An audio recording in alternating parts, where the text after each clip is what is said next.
Okay, everybody. So, winter's here. Winter's arrived. And we got about a half a foot of snow. Half a foot of snow. It's not too bad. We've had quite a few, well, probably about 3 pretty cold days. And I've seen nothing of our friends, of our forest friends. I've mentioned it in some of my previous videos.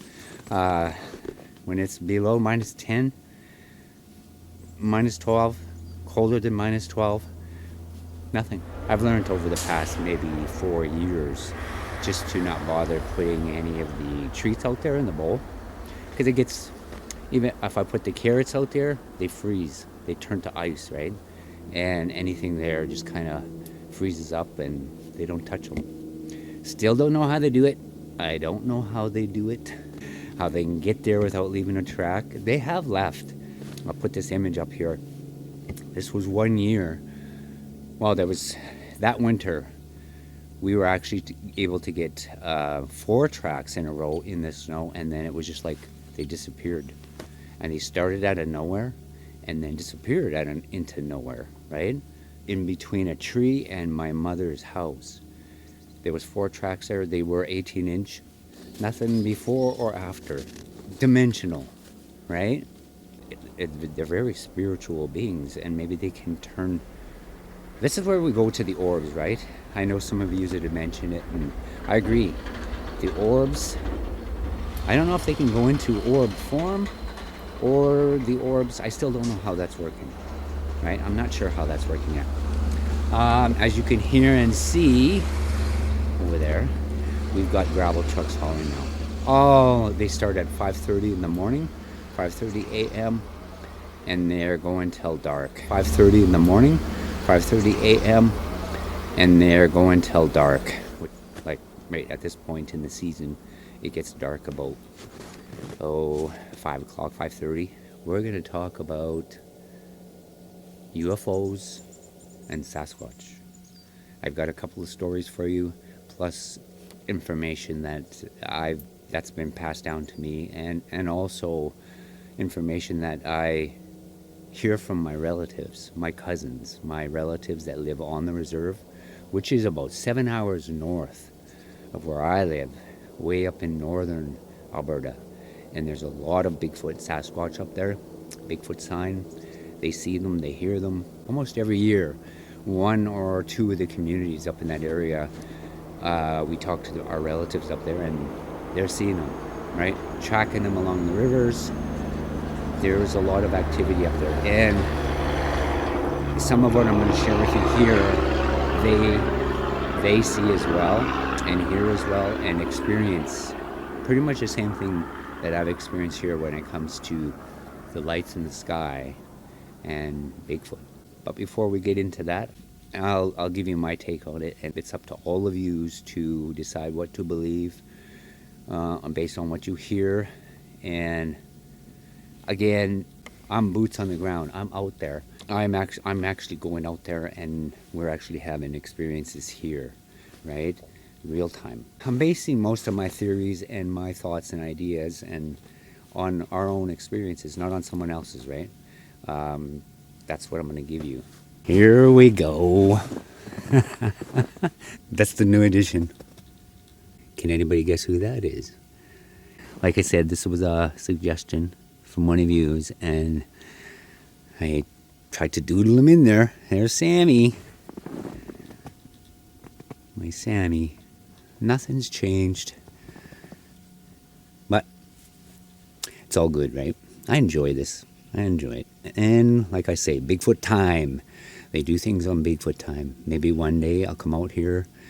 Either that will be all rubbed off, or there'll be something added to it. And like I said earlier, when I first put this chalkboard up, I'm not going to come out here and fake something or put something on there and tell you it's Bigfoot. That's not who I am. And if it, oh my goodness. And if it stays that way for, months at a time, it's all right. It's okay. they are comfortable with other things. Maybe they're not comfortable with that yet, right? I mean, this is all new for me, and it's new for them. And we'll just give it some time, and I'll keep doodling, and yeah. Okay, let's get into this. All right. I have a couple of stories for you and some information I would like to share with you. The Cree side of my genealogy. We come from the Cree tribe, for those that don't know and for those that are new here. We are half-bloods, half-breeds. I almost jumped into that Cher song. Half-breed, that's all I ever heard. But I won't go there. So, I'm sure many of you have heard the theories being presented out there to the community. But what I'm going to tell you, I'm going to base this on experience and the things we've witnessed and the things that I've heard from my relatives, from my elders, stories and legends, and the native people around this area. I'm sure there's a lot of people trying to push the narrative out there that these lights in the sky, these crafts, drop the Bigfoot off, or they capture the Bigfoot. And there's some stories out there, I know. But what we have seen here and what my relatives have witnessed, I've witnessed this here, and they have witnessed it up at the reserve, the native reserves where my parents grew up in those Caribou Mountains, Wood Buffalo National Park, in that area up there. The one incident I want to share with you is, most of you know I raise South African boer, meat goats, and this was in the springtime, probably about mid-April. We still had snow on the ground. The snow was just starting to melt, and some of my does were due to have their babies. Right? I pretty much know their due date, or in and around, 2 or 3 days of when they're going to give birth. So just before that, I'm constantly checking in case, one of them might go early. And I went out my back door here, and I seen 3 crafts coming from the south. It would be south of where the mud patch is. I could see it from here, but I could see these lights on the other side of the trees, and they were coming up, and they were traveling fairly fast. Each one was behind the other, and they were moving this way, and they just stopped over there. They kind of just come to a complete stop. I walked west a bit into the field to get a better look at them. And all of a sudden, you could hear this wind coming, right? At first, I thought it was coming from those lights, from those crafts. I would say about a quarter of a mile east, this noise started, and the screaming, oh my God, the screaming. The screaming was so loud, and the roaring, and I knew what that was. I knew right away what that was. Then there was this rumble sound. It was almost like a very deep, I could feel it from where I was. It was coming from the Sasquatch. I know it was coming from the Sasquatch. I'm sure those crafts that were there picked up on it. They flew to the north, like it was just so fast. And then immediately right after, the wood knocks and the whoops. They were so loud, and they were hitting trees and snapping trees, and then it just went completely quiet. And the feeling that came over me they were very happy that these lights left. I really believe they made the lights leave. They made those crafts leave, and I believe the whole entire clan was there. The vibration that they were creating was an infrasound, because I picked it up from a half a mile away, and the lights disappeared.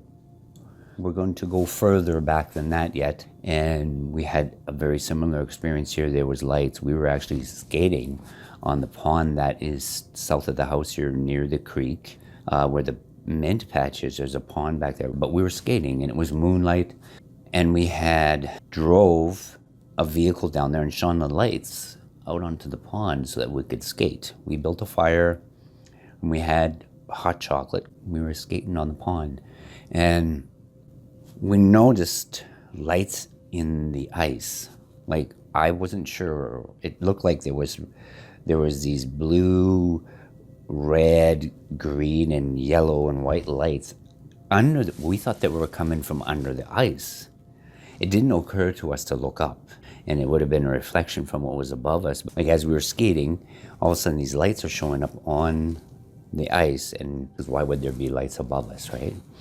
While we were watching these lights moving, they were kind of moving in a circle. They went to the west and disappeared. But again, there's noises. Sure, a lot of the family that was there don't remember. I brought it up to a couple of them and they don't remember hearing anything, but they remember the lights and they remember all that. But I remember the sounds that were in the trees just before those lights left. And what we've experienced here is, I'm sure there is a connection between the Sasquatch and these grays, if you want to call them grays, these crafts, these lights. My elders, they talk about those. They've seen lights forever, but they also have the stories of the Bigfoot coming when the lights show up. And they are angry and these lights leave, right? These lights leave. And there are so many of those. If we're speaking interdimensional beings, and if these aliens, if these grays, some people think these crafts, these lights are the fallen angels. You know, a lot of people talk about the fallen angels. They try to put Bigfoot in the same category. We have to look at what they do, right? When you think of good, when you think of love, good, positive versus negative, something that's good, something with a conscience would not, in the cover of darkness, come sneak into your house and steal you out of your bed and take what they want from you without your consent, right? That's evil. That is something evil does. And all of these things, all these abductions and all these alien encounters, and there's nothing good of it. Say they come to you when you're at your most vulnerable, and that is something evil does. We all know that. Anybody that knows evil or that has experienced evil, know that's how it works, right? It's going to get you or take you or use you when you're most vulnerable. But my point being is, the Bigfoot don't do this. They've always stayed hidden and they always stay back and they watch. They're watchers. I believe they're here protecting. I think they're protecting us from those things. Just what we've experienced and what we know and the stories I've been told and the legends. The Bigfoot are not here to harm us. They've always been here. The Native people have always had relationships with them. Good, positive relationships with them. And I know there are some that talk and say there's some horrible stories, but we don't know the whole entire story of that incident, right? Like what took place. There's a bigger picture there. There's a bigger puzzle that we don't have the pieces to, right? So you got to take that with a grain of salt, the things that we hear. But the majority of the stories, legends, encounters, experiences are positive. They may have threw rocks at people to keep them away from a certain area or breaking down your shelter. I've had it happen to me. I was in a place I shouldn't have been. You know, I took the hint, right? And all is good. They never harmed me, they never hurt me, but they did knock down my lean-to and destroyed my camp. And for those that haven't seen the video or heard the story, I'll put it up here on the screen and you can go check it out. It's been, the majority of it has been positive. But when it comes to these crafts, these aliens, these entities that without a conscience, they would do things like they're doing and not think anything of it, right? And the Bigfoot do not go for it. That's not what the Sasquatch are about. Their whole nature is the opposite of what we're seeing with these lights. Again, going back to the stories, right? And going back to what we've experienced here. If these are, I'm sure there's dimensions other than this three-dimensional world that we come from. There are other dimensions, and there are probably other beings and creatures from those dimensions. And I'm sure some are able to come through, but the Bigfoot have always been, it's like this is a shared two-dimensional existence they have here. Those things may as well be interdimensional beings, and I'm sure the two of them know of each other and know what each other's about. And I don't believe, the Bigfoot they're with the aliens, or the aliens abduct them, or the aliens come and drop the Bigfoot off here. No, I don't believe that, not for a second. And I'm basing that on what I've experienced myself, what I've witnessed, and what my relatives have listened to and watched and witnessed, and the legends, right? That's what I go on. I just wanted to talk about that for a little bit because I've been asked. But then there again, it's up to you guys to decide what to believe and what not to believe. And I share with you guys what we're experiencing here. You're watching it constantly. I'm boots on the ground. And this is what we've experienced when it comes to UFOs and Sasquatch. They do have a connection, but it's not what people think, right? I believe it's not what people think or what people have been led to believe. I think they've warred for thousands of years. I think there's always been a battle there. And I think the Bigfoot have always tried to protect this realm from what they want to do to it. Because if they had their way, you got to remember, these things are up to no good. The Sasquatch know. They understand. All right, I will leave it there. I'm going to put up a still image here at the end of the video. I have to put this image up again, and maybe some people didn't quite see what I was trying to show them, but I'm going to do this again because I got another frame of that of the minute of video or a few seconds of video. I was able to get another still, and it was the being that was, I believe, I'm not sure I don't even know how it was situated, whether it was laying down. I don't know how the land, there could have been a hill back there. And see, that's the cattle pasture side. I've got all the snow now. Unless it melts, I can't go and find that. I don't know the terrain back there, how the ground, there could be a little trench or a little creek bed behind there that he was, maybe just his head was sticking up over it, right? I don't know. I keep going back to it because the eyes were moving. Got about 5-6 stills of the eyes looking that way, and then open big, because it was almost like he realized I was seeing him. This is the image I want to show you. His eyes got big, and that was like, okay, this isn't just some lump of grass and roots or something. You don't get this kind of movement off of something like that, right? But I just wanted to put this last still image, and then we'll leave it alone. We may be doing a few more of these story nights, waiting for a warm day or the snow to melt. We get cold periods for a few days, and then we get long periods of nice warm weather, right? And I'm out, I'm in the trees, so.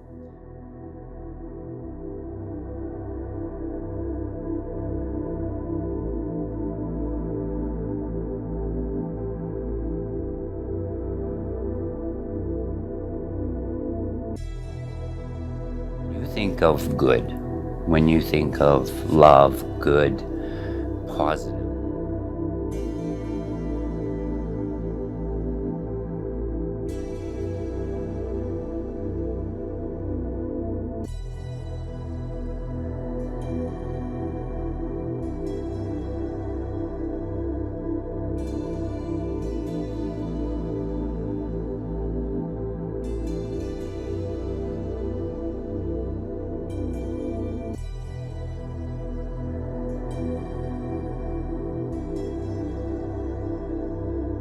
They never harmed me, they never hurt me, but they did knock down my lean-to and destroyed my camp.